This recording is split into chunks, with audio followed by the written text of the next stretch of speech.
হিন্দুদের সবচেয়ে বড় উৎসব এবং শিরকের সবচেয়ে বড় আয়োজন আল্লাহর জমিনে, এটা যখনই হতে যায় তার আগে এবং এটা চলাকালীন সময়ে মিডিয়াতে এক শ্রেণীর লোকেরা এই স্লোগানটা খুব বেশি বেশি আওড়াতে থাকেন, ধর্ম যার যার, উৎসব সবার।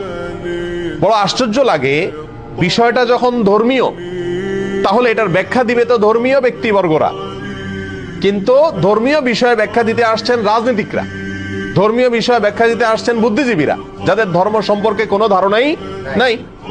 এটা হলো সবচেয়ে বড় আশ্চর্যের বিষয়। একজন মুসলিমের জন্য হিন্দুদের দুর্গাপূজাতে কোনোভাবে অংশগ্রহণ করা জায়েজ কিনা, অনুমোদিত কিনা, এ বিষয়টি তো সিদ্ধান্ত দিবে ধর্ম বিশেষজ্ঞগণ, উলামায়ে কেরাম, কারণ বিষয়টা ধর্মীয়। অতএব এটা হলো একটা আশ্চর্যের বিষয়। দ্বিতীয়ত হলো, এই স্লোগানটার মতো অন্তঃসার শূন্য, অযৌক্তিক এবং হাস্যকর আর কোনো স্লোগান হতে পারে না। এই স্লোগান যদি যৌক্তিক হতো, এটার যদি অন্তঃসার থাকতো, তাহলে তো এই স্লোগান মুসলমানদের ঈদের সময়, উৎসবের সময়ও আসতো। বলা হতো, হিন্দুদেরকে আহ্বান করা হতো, তোমরাও আসো, দোনো ঈদে অংশগ্রহণ করো। অথচ তখন এটা করা হয় না। তাহলে বোঝা গেল উদ্দেশ্যমূলক ভাবে শুধু মুসলমানদের ঈমান ধ্বংস করার জন্য এই ষড়যন্ত্রমূলক স্লোগানটি বাজারে চাউর করে রাখা হয়েছে এবং এর পিছনে কিছু ষড়যন্ত্রকারী তথাকথিত বুদ্ধিজীবী এবং রাজনীতিকরা কাজ করছেন।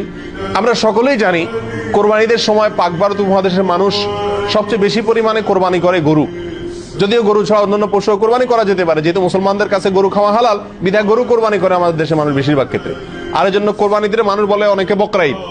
বাকারা শব্দ, বাকারা আরবি, বাকারা মানে গরু, সেখান থেকে বাকরা ঈদ বলে বা বকরি ঈদ বলে। বাকারা বা বকরি আরবি গরু থেকে, তার মানে গরুর ঈদ। ঈদটাই হলো গরু জবাই করে গরুর গোশত খাওয়া, বিতরণ করার উৎসব।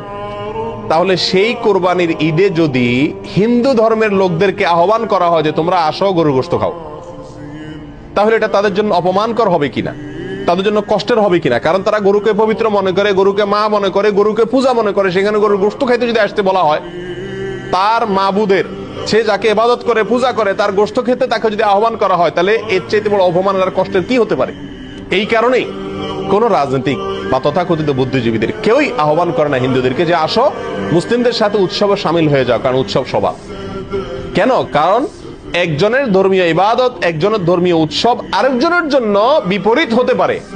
একজন মুসলিম, নগণ্য থেকে নগণ্য, সাধারণ থেকে সাধারণ মুসলিমও জানেন যে ইন্না শিরকা লাযুলমুন আযীম, নিঃসন্দেহে শিরক, নিশ্চয়ই শিরক, এটা সবচেয়ে বড় অপরাধ।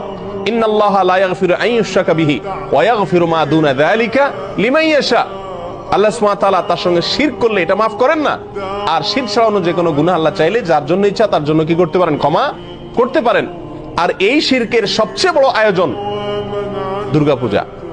এই দুর্গাপূজার অনুষ্ঠান ভিন্ন ধর্মের লোকেরা করছে, হিন্দুরা করছে। একজন মুসলিম হিসেবে আমি তারটা তারে করতে দিতে পারি এতটুকু, কিন্তু তার সে উৎসবে আমি সামিল হওয়া, যোগদান করা, কোনোভাবে অংশগ্রহণ করা, একজন হিন্দুকে কোরবানির ঈদে, বকরা ঈদে গরুর গোশত খেতে আহ্বান করা বা বাধ্য করার মতোই, একই বিষয়, কোনো পার্থক্য নাই।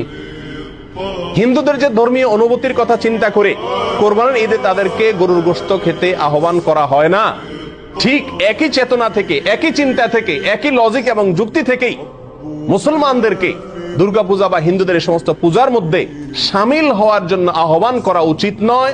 অন্যায়, অন্যায্য, অযৌক্তিক এবং অন্তঃসার শূন্য আহ্বান এবং দাবি।